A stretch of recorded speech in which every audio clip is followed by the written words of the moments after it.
Hi good morning all. അപ്പോൾ capital budgeting ചാപ്റ്ററിൻ്റെ next സെഷനിലോട്ടാണ് നമ്മൾ വന്നിരിക്കുന്നത്. ആസ് യൂഷ്വൽ നമ്മൾ ഇന്ന് ക്ലാസ്സിലോട്ട് കിടക്കുന്നതിന് മുന്നേ തന്നെ ലാസ്റ്റ് ക്ലാസ് നമ്മൾ എന്താണ് എടുത്തിരുന്നത് നമുക്കൊന്ന് ജസ്റ്റ് ഒന്ന് ഗ്ലാൻസ് ചെയ്യാം. ലാസ്റ്റ് ക്ലാസ് നമുക്ക് എടുത്തിരുന്നത് ആവറേജ് റേറ്റ് ഓഫ് റിട്ടേൺ അല്ലെങ്കിൽ അക്കൗണ്ടിങ് റേറ്റ് ഓഫ് റിട്ടേൺ ആയിരുന്നു, ARR. ARR കണ്ടുപിടിക്കുന്നതിന് ഫോർമുലയുണ്ട്, average income divided by average investment. ഇതിൽ ആവറേജ് ഇൻവെസ്റ്റ്മെൻറ്റ് കണ്ടുപിടിക്കാൻ വേണ്ടി original investment plus scrap value divided by 2, അതല്ലെങ്കിൽ cost at the beginning plus cost at the end of the life divided by 2. ഇത് ചെയ്താൽ നമുക്ക് average ഇൻവെസ്റ്റ്മെൻറ്റും ഇതിലൂടെ നമുക്ക് ARR കണ്ടുപിടിക്കാൻ സാധിക്കും.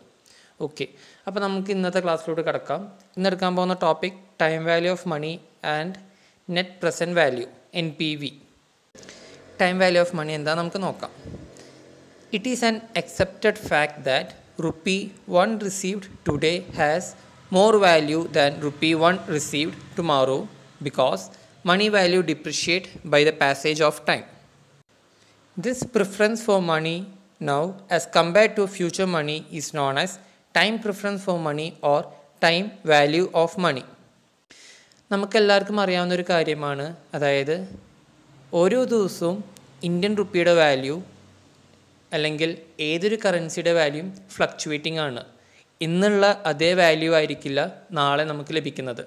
ഇന്ത്യൻ റുപ്പി നമ്മൾ എത്രയാണ് വാല്യൂ എന്ന് നമ്മൾ തീരുമാനമെടുക്കുന്നത് ഇൻ്റർനാഷണൽ മാർക്കറ്റിൽ ഡോളറായിട്ട് കമ്പയർ ചെയ്തിട്ടാണ്, US ഡോളേഴ്സായിട്ട് കമ്പയർ ചെയ്തിട്ടാണ്. അപ്പോൾ ഇന്ന് ഇൻ്റർനാഷണൽ മാർക്കറ്റിൽ $1 ഇന്ത്യൻ റുപ്പി 60 റുപ്പീസ് ആണെങ്കിൽ നാളെ ചിലപ്പോൾ അത് അപ്രീഷിയേറ്റ് ചെയ്യാം, ഡിപ്രീഷിയേറ്റ് ചെയ്യാം. അതിലെപ്പോഴും ഫ്ലക്ച്വേറ്റ് ചെയ്തുകൊണ്ടിരിക്കുകയാണ്. അപ്പോൾ ഇപ്പോൾ നമുക്ക് ലഭിക്കുന്ന ₹1 നമുക്ക് ലഭിക്കുന്ന വാല്യൂ ആയിരിക്കില്ല നാളെ നമുക്ക് ലഭിക്കാൻ പോകുന്നത്. അപ്പോൾ ഈ ഒരു ഫ്ലക്ച്വേറ്റിംഗ് അല്ലെങ്കിൽ ഈ ഒരു പ്രിഫറൻസിനാണ് നമ്മൾ ടൈം വാല്യൂ ഓഫ് മണി എന്ന് പറയുന്നത്. ഈ ടൈം വാല്യൂ ഓഫ് മണി അല്ലെങ്കിൽ ടൈം പ്രിഫറൻസ് ഫോർ മണി കണ്ടുപിടിക്കാൻ ഒരു ഫോർമുല ഉണ്ട്. P = S divided by 1 + I the whole raised to n, where P = present value, S future sum of money, I interest rate, N number of years. ഒന്നുകൂടി formula പറയാം. P equals, അതായത് present value of money equals S divided by 1 + I the whole raise to n. നമ്മൾ exam point of view നമ്മൾ നോക്കുകയാണെങ്കിൽ ഈ ഒരു പോർഷന് നമുക്ക് questions അങ്ങനെ വരണം എന്നില്ല, വരില്ല എന്നല്ല, വരണം എന്നില്ല, ചാൻസസ് ആർ ദർ, വരാതിരിക്കാം. പക്ഷേ ഈ ഒരു time value of money base ചെയ്തിട്ടാണ്, ഇതിലത്തെ ഈ ഫോർമുല നമുക്ക് യൂസ് ചെയ്തിട്ടാണ് നമ്മൾ നെക്സ്റ്റ് ടോപ്പിക്കായ നെറ്റ് പ്രസൻറ്റ് വാല്യൂ NPV നമ്മൾ ഫൈൻഡ് ഔട്ട് ചെയ്യാറുള്ളത്. അതുകൊണ്ട് ഈ ഫോർമുല മനസ്സിലാക്കണം, എങ്ങനെയാണ് ചെയ്യുന്നതെന്ന് മനസ്സിലാക്കണം. അതിൻ്റെ ബേസ് ചെയ്തിട്ടാണ് നമ്മൾ NPV ചെയ്യുന്നതെന്ന് ഞാൻ പറഞ്ഞിട്ടുണ്ട്. അപ്പോൾ ഒന്നുകൂടി ഫോർമുല പറയാം. P = S divided by 1 + I the whole raised to n. ഇപ്പോൾ ഞാനൊരു ഫിക്സഡ് ഡെപ്പോസിറ്റ് ഇടുകയാണ്. ഒരു നോമിനൽ എമൗണ്ട്, ഒരു ചെറിയൊരു എമൗണ്ട് ഞാൻ ഫിക്സഡ് ഡെപ്പോസിറ്റ് ഇടുകയാണ്. അപ്പോൾ 1 വർഷത്തേക്കാണ് ഇടുന്നത്. 1 വർഷം കഴിഞ്ഞിട്ട് എനിക്ക് ആ FDന്ന് ടോട്ടൽ ഇത്ര, അതായത് ₹1,00,000 മെച്യൂറായിട്ട് ലഭിക്കും എന്ന് ഞാൻ പറയുന്നു. അതായത് ഞാൻ ഇന്നിടുന്നു ഫിക്സഡ് ഡെപ്പോസിറ്റ് ഒരു എമൗണ്ട്, അത് 1 വർഷത്തേക്കാണ് ഞാൻ ഫിക്സഡ് ഡെപ്പോസിറ്റ് ഇടുന്നത്. 10% എൻ്റെ ഫിക്സഡ് ഡെപ്പോസിറ്റ് ഇൻട്രസ്റ്റ് റേറ്റ്. അത് 1 വർഷം കഴിയുമ്പോൾ, അതായത് മെച്യൂരിറ്റി പീരീഡ് ആകുമ്പോൾ എനിക്ക് ലഭിക്കാൻ പോകുന്ന എമൗണ്ട്, അതായത് അടുത്ത വർഷം 2021 ഇതേ ദിവസം എനിക്ക് ലഭിക്കാൻ പോകുന്ന എമൗണ്ട് 1 lakh rupees ആണ്. ആ 1 lakh rupees ഇപ്പോൾ 2020 June 12 എന്ന ഡേറ്റിൽ എത്രയാണ് വാല്യൂ വരുന്നത്, അതാണ് ഈ ടൈം വാല്യൂ ഓഫ് മണിയിലൂടെ നമ്മൾ കണ്ടുപിടിക്കുന്നത്. 2021 എനിക്ക് ലഭിക്കാൻ പോകുന്ന ₹1,00,000, അത് ഇപ്പോൾ 2020 പ്രസൻറ്റ് മാർക്കറ്റ് സിറ്റുവേഷനിൽ എത്രയാണ് അതിനുള്ള മൂല്യം, എത്രയാണ് അതിനുള്ള വാല്യൂ, അതാണ് നമ്മളിപ്പോൾ ഈ പറയുന്ന time value of money formula use ചെയ്ത് നമുക്ക് കണ്ടുപിടിക്കാൻ സാധിക്കുന്നത്. Using this formula we can find out the present value of ₹1 for any interest rate and any number of years. ഞാൻ നേരത്തെ പറഞ്ഞ ഫിക്സഡ് ഡെപ്പോസിറ്റ് 1 വർഷം, 2 വർഷം അല്ലെങ്കിൽ 3 വർഷം, എത്ര വർഷത്തേക്ക് ഇട്ടാലും ആ 5th ഇയർ 5 വർഷത്തേക്കാണ് ഞാൻ ഫിക്സഡ് ഡെപ്പോസിറ്റ് ഇടുന്നതെങ്കിൽ ആ 5 വർഷം കഴിഞ്ഞ് എനിക്ക് ലഭിക്കാൻ പോകുന്ന എമൗണ്ട് 2 lakh rupees ആണെങ്കിൽ, ആ 5 വർഷം 2025 എനിക്ക് ലഭിക്കാൻ പോകുന്ന എമൗണ്ട് 2 lakhs ആണെങ്കിൽ, ആ 2 lakh rupees ഇപ്പോൾ 2020 എത്രയാണ് അതിൻ്റെ വാല്യൂ വരുന്നത്, അതാണ് നമ്മൾ ടൈം വാല്യൂ ഓഫ് മണിയിൽ നമ്മൾ കണ്ടുപിടിക്കുന്നത്. ഇപ്പോൾ 1 രൂപയുടെ കേസ് നോക്കുകയാണെങ്കിൽ ഈ ഒരു എക്സാമ്പിൾ നമുക്ക് നോക്കാം. 1 രൂപയാണ് നമുക്ക് ഫ്യൂച്ചറിൽ നമുക്ക് ലഭിക്കാൻ പോകുന്ന എമൗണ്ട്.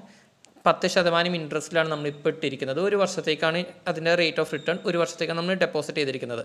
അപ്പോൾ P is equal to 1 divided by 1 plus 10% the whole raised to 1. P is equal to S divided by 1 plus I the whole raised to n. അതേ ഫോർമുല ഇവിടെ അപ്ലൈ ചെയ്യുന്നു. 1 divided by 1.1 which is equal to 0.90. It means that the present value of rupee 1 to be received at the end of first year is only 90 paise. 2021 എനിക്ക് ലഭിക്കാൻ പോകുന്ന 1 രൂപ 10% rate of റിട്ടേണിൽ ഇപ്പോഴത്തെ 2020 present market value 90 പൈസയാണ്. അതാണ് ഫ്യൂച്ചറിൽ നമുക്ക് ലഭിക്കാൻ പോകുന്ന എമൗണ്ട് എത്രയാണ്, അതിനെ ബേസ് ചെയ്തിട്ട് നമുക്ക് ഇപ്പോഴത്തെ മാർക്കറ്റ് വാല്യൂ ഓഫ് മണി നമുക്ക് കണ്ടുപിടിക്കാൻ സാധിക്കും time value of money formula use ചെയ്തിട്ട്. ഞാൻ നേരത്തെ പറഞ്ഞിട്ടുണ്ടായിരുന്നു ഇത് നമുക്ക് എക്സാം പോയിന്റ് ഓഫ് വ്യൂവിൽ അത്രയ്ക്കും ഇമ്പോർട്ടൻ്റ് ആയിട്ട് വരുന്നതല്ല. പക്ഷേ time value of money net present value NPV method use ചെയ്തിട്ട് നമ്മൾ ക്വസ്റ്റ്യൻ ചെയ്യുമ്പോൾ time value of money important ആണ്.